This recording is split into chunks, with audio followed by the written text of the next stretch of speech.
morning, I'm Jalen Patel. It's Tuesday, March 2nd, 1348, and this is OTA News. Today we have some breaking news about a deadly virus that struck Europe to share with you. I turn now to Jacob Lay, reporting on location in Kharkov, nearby to one of the cities where the virus hit. Thanks, Jalen. There has been a devastating pandemic resulting in deaths of millions and is known as the Black Death. This disease developed near China in 1347 and is thought to have been the bubonic plague outbreak caused by Yersinia pestis, a bacteria. It started by fleas on sick rats that traveled on ships. That's when the disease went from animals to people. Quickly, it spread through Mediterranean and Europe. Travelers started carrying it out on various routes, and that's when people from other countries started getting it. It is destroying most of Europe's population. Even though most people think it's because of Yersinia pestis, some people believe it's from bad air. This is known as the Mosmeo theory. There is DNA evidence investigated by a multinational team by why pestis is the causative agent of the epidemic plague that is destroying Europe. It is estimated that it will kill 75 to 200 million people in Eurasia. 60% of Europe's population is going to be infected and killed. Additionally, 40% of Egypt's population, half of Paris's population, and at least 60% of the population in Hamburg and Bremen will perish. This is a very fatal disease. This is Jacob Lay returning you to Jalen Patel in the studio. Thank you, Jacob.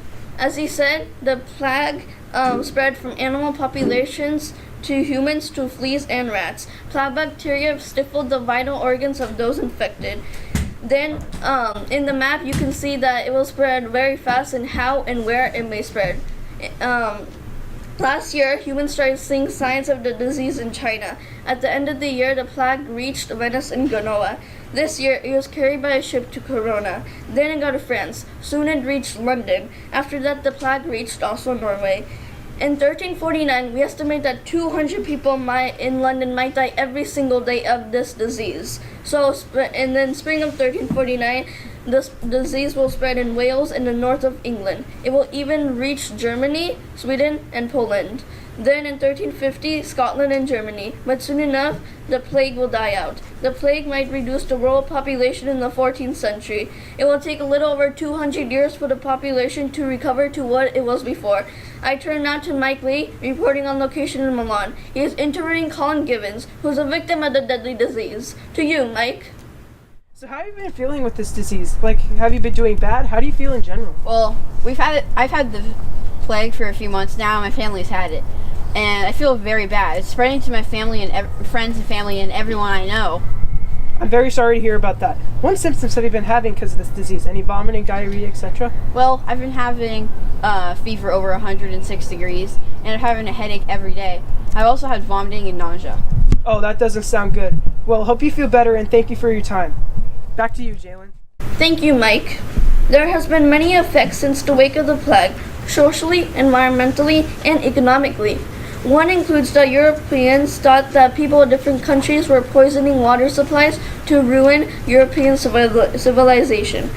A positive effect, though, is that peasants had increased social mobility because of the population loss. Land was plentiful and wages were high. Another effect of the disease is that there are too few priests left to maintain the old scavenger services, or half of the parish priests themselves died. The church is moving to recruit replacements, but the process takes time. So if you are in an infected area, get out as soon as possible and move to safety.